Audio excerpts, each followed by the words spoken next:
Okay. So anyway, so let me go back to this. Naming of the emotion was the hardest part because I had been avoiding my emotions for so long. I didn't actually really know what fear felt like, or anger, or disappointment. I just had become so numb, and I let all the emotions just fester up in my head. And so I had to learn. I had to take note of what I was feeling. I had to try to describe it, and then I had to assign a name to it. And you have to be willing to feel into your emotions, to be fully present to your life, to live the joy-filled life that you desire. So the more you learn to be present with your emotions, the more present you become. And often we avoid our emotions. When you avoid your emotions, you also avoid yourself. And hindsight is 2020. And I look back now and all these things I'm teaching you, I can see so clearly in my own journey and in my own experience. And if nothing else, my hope is that all of this, you just get out of it. You don't suffer as long as I did. And that's what I'll say. You just don't suffer as long as I did. So when you avoid your emotions, you also often avoid what's really happening in your life, or you miss out on the good that's happening in your life. You miss out on what's happening in the present moment. And I can think back on just experiencing my kids, and I can see that in my own life. And so I just want to ask you, like, what emotions are you feeling today? Do you even know? Can you name them?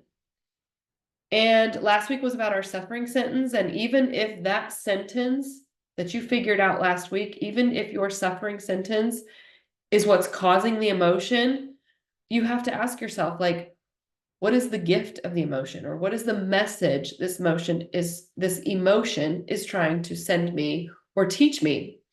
So how do we do this?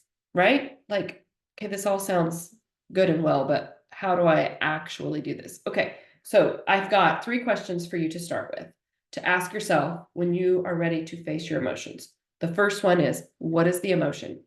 And I've talked about this in the other teachings. I will pull it back up again and show you. This was one of the best things one of my coaches ever did for me. Was I got a book just similar to this as I was working through things in her coaching program. And inside of the Joy Creator Journal, which is in your um, module, I have these Find Your Feels pages. And it's 2 full pages. I don't think it goes on to the 3rd page. I think I kept it down to 2. Yeah. This was so helpful for me in figuring out the name of the emotion. And I used a purple highlighter and an orange highlighter. And I highlighted in orange emotions that I thought I probably had been feeling, but I didn't want to feel. And I highlighted in purple emotions I either thought I was feeling or I wanted to create in my life. And so then that helped narrow down the list a little bit more when I was, some of these emotions I would read and I'm like, that does not resonate at all. I don't think I've ever felt that or I will ever feel that. And so it didn't get highlighted and it just helped narrow down the list. So number 1 is, what is the emotion? Number 2, where am I feeling it in my body? Another thing people ask is, like, does it feel hot? Does it feel cold? Does it feel calm? Does it feel excited? Does it feel like, do I feel it in my stomach? Do I feel it in my chest? Where do I feel it in my body? And then the third one, if I had to describe it, how would I describe it? And that's where you can talk about cold or like a color. Some people are like, oh, it just feels like red and fiery and hot, or it feels blue and calm and slow. And so just learning to describe it. I know in the beginning, this work is going to feel really awkward. I get it. I was there too. But the more you do this, the more familiar it becomes, the faster you can face an emotion. And the faster you can face the emotion, the faster you can work through it. It's the avoiding of it that keeps it stuck inside of us for so long. So you're going to get to know your emotions more intimately when you do this. And, like, do you actually even know what frustration feels like? I know I didn't. And most of the time we don't, because we spend so much time avoiding our emotions that we don't even actually know what they feel like. And so then we put ourselves in the misery of avoiding, thinking the feeling will be so hard and bad and long, but it's the avoiding that actually keeps us in that misery. And so here's what I have learned in my own journey to creating emotional freedom for myself. It's not actually the emotions themselves that are so hard, it's the avoiding of them. And when I have learned to just stop and face the emotion and be willing to name it, I have created emotional freedom for myself. And you can do the same for yourself, because it's not when you're willing to allow it, to accept it, to describe it, to feel it, it's not nearly as scary as you thought it would be. So when you are not willing to face your emotions, you create misery and stuckness and suffering because you didn't want to feel the grief or the disappointment or the rejection. And when you're willing to face it, your life opens up to you in a way that is just hard to describe. You get to a place where your emotions no longer scare you. And so when something comes up in your healing journey, in your relationship, if you're trying to reconcile, in your divorce, if that's where things have headed, in whatever place you find yourself, when things come up, you don't show up in fear. You don't show up from a terrible headspace. You don't show up so guarded, but you show up from a place of like, I can handle this emotion. I'm willing to feel anger. I'm willing to feel sadness. I'm willing to feel rejection. I'm willing to feel disappointment. And it just creates this energy that we're going to talk about in a minute, just creates this whole new energy for your life and for yourself. So your thoughts, or some people call them your beliefs, I've heard it said that that's the language of the mind. And the emotions are the language of the body. And what we learn to do after experiencing infidelity often is to disconnect from the emotion because we think it will be hard to feel. And then we learn to live in our heads. And I think about this all the time. Man, I wish that I had had this understanding when I was first experiencing the emotions of his infidelity, because I lived in my head for years. And it was miserable for me. And it was probably miserable for all the people I was closest to too. But that living in your head, it's like if you're constantly getting these thoughts, these voices talking to you in your head, telling you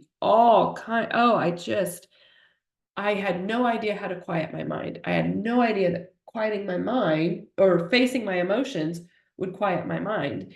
And just, hindsight is 2020. But so emotions are the energy of your life. So imagine if I was avoiding my emotions at all cost, then my energy, my vibrancy would be low. And I think that for me, it's why people sometimes tell me like, yeah, you're not even the same person you used to be. Like, you're kind of unrecognizable. Well, it's because I've been able to create a different energy in my life. I've been willing to embrace my emotions, to feel them, to face them. And that has created a whole new energy for me in my own life. And when you decide it's not safe to feel the emotions or to face the emotions, and you decide to just live in your head, you start to overthink and you hear overcritical voices. And eventually, that overthinking is going to create sadness and depression and feelings of rejection and feelings of inadequacy and so many things that we don't want after we experience infidelity. So when we block those heavy emotions, oh, just lost my spot on my notes here. Let's see, where was I at?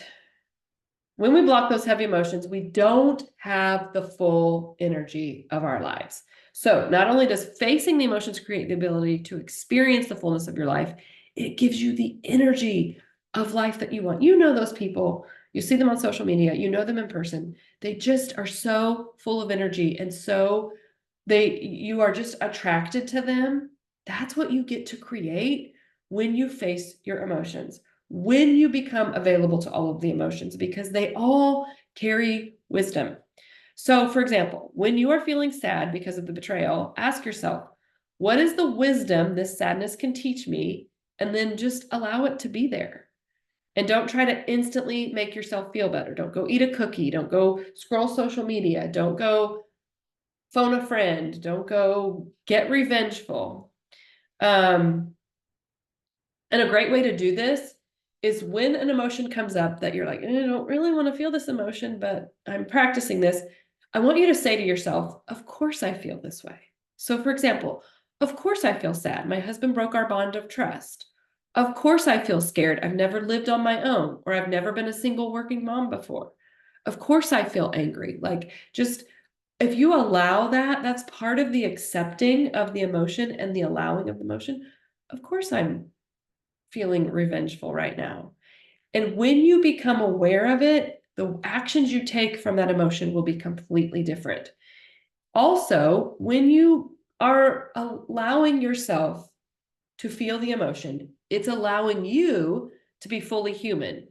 And I think sometimes that we think we can't be angry because we might act out in that anger. We might say something we'll regret. We might become revengeful.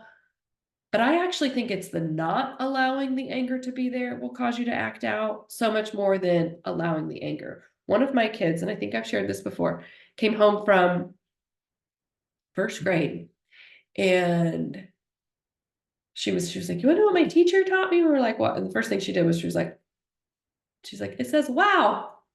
She said, you know what else I learned? And this was at the dinner table. Well, you know what else I learned? She didn't say emotion. I can't remember what word she used, but I know it wasn't emotion because that would have been a big word for sure. But basically that your emotions only last a few seconds. And if they last longer than that, it's because you're choosing them. I don't think it's necessarily that you're choosing them. I think it's that you don't know how to process them. And so this is the work we do, because that an emotion is just energy that flows through you. And so when you are willing to allow, when you are willing to face the anger, it's just going to flow through you. And it might create a decreased energy for a minute. And then as it flows through you, your energy will come back up. So you've probably been under feeling. You've probably been unwilling to face your emotions. But I want you to think about, how can you start today? What am I actually feeling today? Even if you're not fully aware and you're not fully facing the emotions, you can still start to create this in your life. You can still start to get forward motion. And what happens is, all of a sudden now your emotions, you are controlling, you are in charge of your emotions instead of your emotions controlling you. And so are your emotions giving you energy, or are they taking energy from you? And are your emotions causing you to take the actions that you want? Emotions are gifts from God, and I want you to see them as such. And the only way to do that is to experience them fully. Because yes, we need disappointment. We need sadness. We need anger, because we can't experience the other emotions without it. That, the saying is, joy is the matriarch. I don't know the exact words, but basically the joy is the matriarch of all emotions. If you want joy, you have to be willing to experience all of her children. And so what emotion are you going to be available to this week? How can you accept it, and how can you allow it? And when you start to do this, when you do this work, you get agency over your emotions. And we don't do this necessarily to change our emotional state, or to never experience anger, or to never experience sadness, or to never experience regret, or to never experience, all of these emotions we don't want. That isn't the point of this. The point of this is so that we can learn to appreciate all of the emotions, because to be fully human is to feel all the emotions. And there's always going to be something in our life that creates a negative emotion. And what we can do with that negative emotion determines the quality of our life afterwards. And then once you do that, then that's when the joy becomes more available to you, because the joy is always there. It's permanent. It relies on God, and it's just this constant state of peace. But we have to be willing to feel everything, to feel the matriarch of emotions. Emotions that you are unavailable for will keep trying to get your attention. It's like the little kid that just says, mom, mom, mom, mom, mom, until you finally answer. So let's be available to them. Let's allow them. Let's accept them, because they will flow through you and then they will dissipate. And then you can get back to creating the life that you want after the infidelity. You can get back to restoring your marriage, or focusing on your divorce, or becoming the best single mom that you're ever going to be, or creating a life that you love in spite of the circumstances. But the only way we can do that is to be willing to face our emotions. So this week, your assignment is to think about, where am I facing emotions? Where am I not facing my emotions? And how can I do more of that?